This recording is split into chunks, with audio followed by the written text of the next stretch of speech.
अरे और कितनी मेहनत करनी पड़ेगी। कुछ ऐसा जुगाड़ू आइडिया सोचना पड़ेगा कि शिकार मेरे पास खुद चलकर आए। भेड़िया बहुत ही शातिर धूर्त था। वह कोई ऐसा तरीका ढूंढ रहा था जिससे वह आसानी से शिकार ढूंढ सके। सुनो गधे भाई, क्या तुम इस लकड़ी के गट्ठे को उठा सकते हो? यह अनुमान से ज्यादा भारी है। ठीक है मगर नन्ही हिरण, ये सब करने की क्या जरूरत है? अच्छा हुआ जो मैं यहाँ आ गया। अब इन लकड़ियों को मेरे पीठ में डाल दो, मैं इन्हें छोड़ दूंगा। गदहा बहुत ही दयालु और समझदार था। वह हर किसी की मदद किया करता था। एक दिन भेड़िया बड़ी ध्यान से एक स्थान पर बैठकर सोच रहा था। तभी एक बैल उसके पास आया। क्यों भाई भेड़िए, ऐसे क्यों बैठे हो? बाबा बनने की सोच रहे हो क्या? यहाँ से चुपचाप खिसक ले, अभी कुछ गहरी बात पर विचार कर रहा हूँ। मर फिर यहीं, मुझे क्या लेना देना। तभी उसके दिमाग में एक उपाय आया। अरे वाह, इस बैल ने सारी प्रॉब्लम सॉल्व कर दी। अब मैं कल से इस जंगल में बाबा बनकर आऊंगा। अगले दिन मैं अब शांति प्रिय भेड़िया बन चुका हूँ। इस संसार से मेरा मोह उठ गया है बालक। पहले मैं नादान था, बेवजह यहाँ वहां घूमता रहता था और किसी भी जानवर की हत्या करके उसे खा जाता था। अब मुझे दिव्य ज्ञान मिल चुका है। जाओ जंगल में ऐलान कर दो, ज्ञान बाबा इस जंगल में अपना आशीर्वाद देने आए हैं। हिरण भेड़िए की बातों में फंस चुका था। वह सभी जानवरों तक ये बात फैला देता है कि भेड़िया अब ज्ञानी बाबा बन चुका है। हिरण की बात सुन के सभी भेड़िए के पास पहुंचे। और मैंने सुना है कि तुम बाबा बन गए हो। बाबा तो कभी शिकार नहीं करते, ऐसे में तुम क्या खाओगे? मैंने कब कहा कि मैं शिकार करूंगा बालक? मुझे मांस की अब कोई आवश्यकता नहीं है। मैं तो फल खाया करूंगा। तुमने बाबा बनने की शिक्षा कहाँ से ली? मैंने ध्यान किया बालक। उस ध्यान में मुझे प्रभु ने आशीर्वाद दिया और कहा कि मैं इस जंगल का कल्याण करूं। तभी एक खरगोश वहां पहुंचा और बोला, बाबा जी, कोई चमत्कार कीजिए। मेरे बच्चे के पेट में बहुत दर्द हो रहा है, उसका इलाज कीजिए। तुम चिंता मत करो बालिके, मैं अभी एक मंत्र फूंकता हूँ और तुम्हारा बच्चा ठीक हो जाएगा।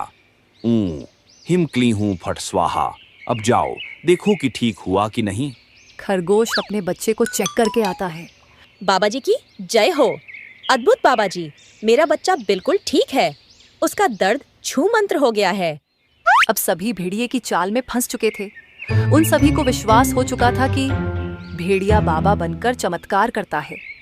अब भेड़िए की रोज सेवा होने लगी। तरह तरह के भोजन पकवान लाए जाने लगे। भेड़िए का दिन अच्छे से कटने लगा। मगर एक दिन रोज खाने के लिए मिलता तो जरूर है, मगर आखिर ठहरा मैं मांसाहारी जानवर, ये घास फूस कब तक खाऊंगा? वहीं दूसरी तरफ गदहा कुछ सोच रहा था। ये चमत्कार है या आंखों का धोखा? कुछ समझ नहीं आ रहा है। भला एक मांसाहारी जानवर बाबा बनकर शाकाहारी भोजन कर रहा है और सही रास्ते पर चलने की राह बता रहा है। जरूर दाल में कुछ काला है। एक दिन बच्चा जाओ और ऐलान करो कि बाबा सबसे कुछ जरूरी बात करने वाले हैं। भालू की बात सुन के सभी जानवर भेड़िया के पास पहुंचे। मेरी बात ध्यान से सुनो बच्चा। मैं जब ध्यान में था तभी मुझे एक सपना आया। इस जंगल में एक रहस्यमयी शैतान हमला करने वाला है। आप सभी चौकन्ना रहिए, मैं इसका निवारण ढूंढने की कोशिश करता हूँ। सभी जानवर सतर्क हो गए थे, मगर कोई न कोई जानवर एक हफ्ते बाद गायब होने लगे थे। इन सभी घटनाओं से गदहा कुछ सोचने लगा। भेड़िए के कहने के बाद से ही ये सभी घटनाएं घट रही हैं। क्या सच में उसने यह सब देखा है या फिर कहीं उसी की चाल तो नहीं है? आज रात को जंगल में पहरा देना होगा। रात की चांदनी अब धीरे धीरे गायब होने लगी थी। जंगल खामोशी के आगोश में शमा चुका था। गधा एक पेड़ के पीछे दुबका हुआ था। तभी उसे किसी के आने की आवाज सुनाई दी। गौर से देखने के बाद उसे मालूम हुआ कि यह तो भेड़िया है। अच्छा जी, दिन में बाबा और रात में शैतान। पीछा करना पड़ेगा। आखिर ये करता क्या है? अरे खरगोश, यहाँ क्या कर रहे हो?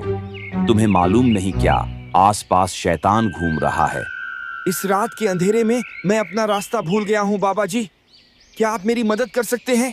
अरे मेरे साथ चलो, मैं तुम्हें रास्ता बताता हूँ, मोक्ष का। और भेड़िया उसे झाड़ियों में ले गया। और उसका शिकार कर दिया। गधे ने सारी घटनाएं देख ली थी।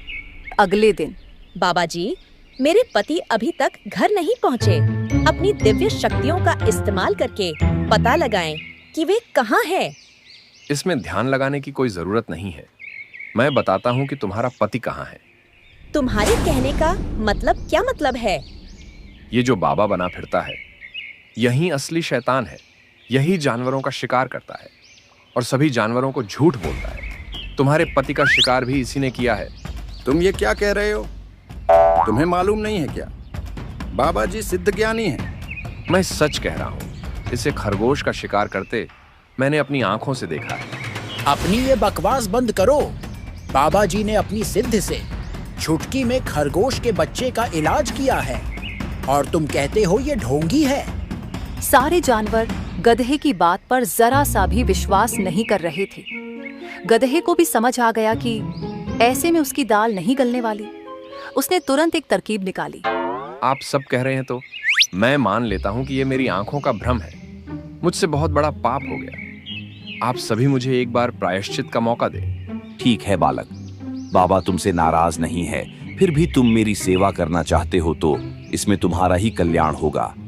बाबा, आज आप मेरे यहाँ भोजन करेंगे। मैं समझूंगा कि मेरे पाप थोड़े कम हो गए हैं। ठीक है बालक, हम भोजन करने आएंगे। स्वादिष्ट पकवान तैयार करके रखना। गधे ने बहुत सारे पकवान बनाए थे। उसने भेड़िए के साथ साथ राजा शेर सिंह और कुछ अन्य जानवरों को भी बुलाया था। गधे ने सभी को खाना दिया। सभी ने मजे से भोजन किया।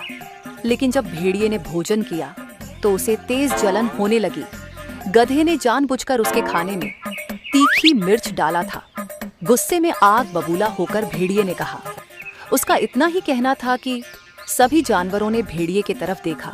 भेड़िए को एहसास हुआ कि उसने जल्दबाजी में कुछ गलत बोल दिया है। तभी उसने बात को काटते हुए कहा, अरे बालक गधे, तुमने मिर्च ज्यादा डाल दी है।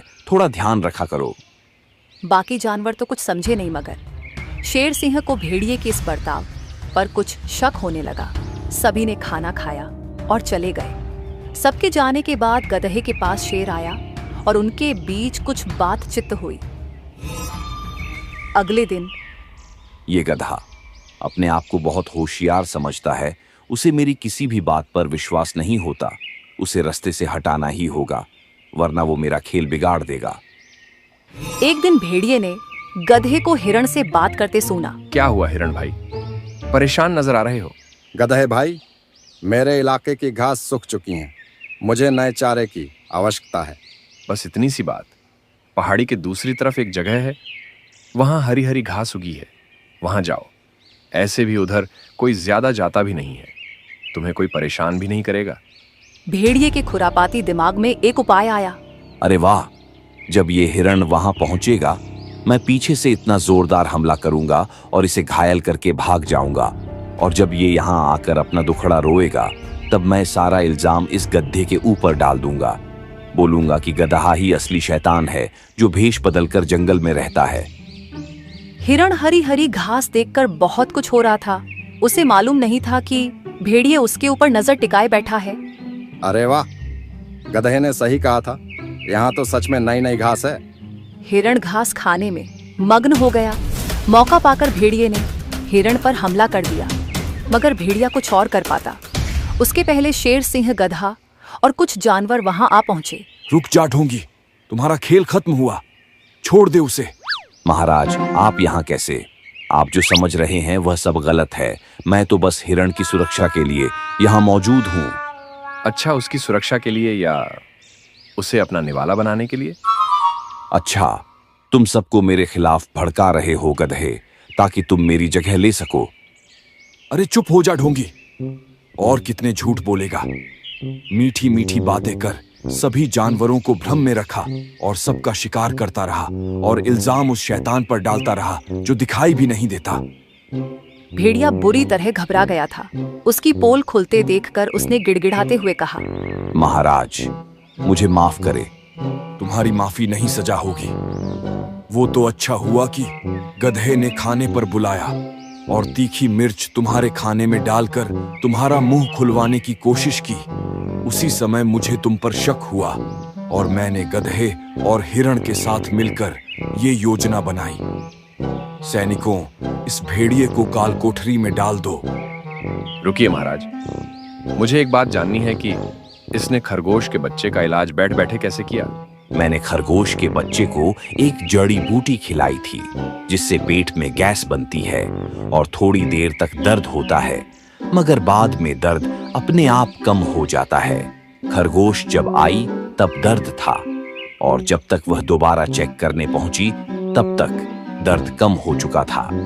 गधे की योजना से भेड़िए की सच्चाई सामने आ गई थी। सभी जानवरों ने गधे से माफी मांगी और कसम खाई कि बिना जांच पड़ताल करे कभी भी किसी की मीठी बातों में नहीं आएंगे।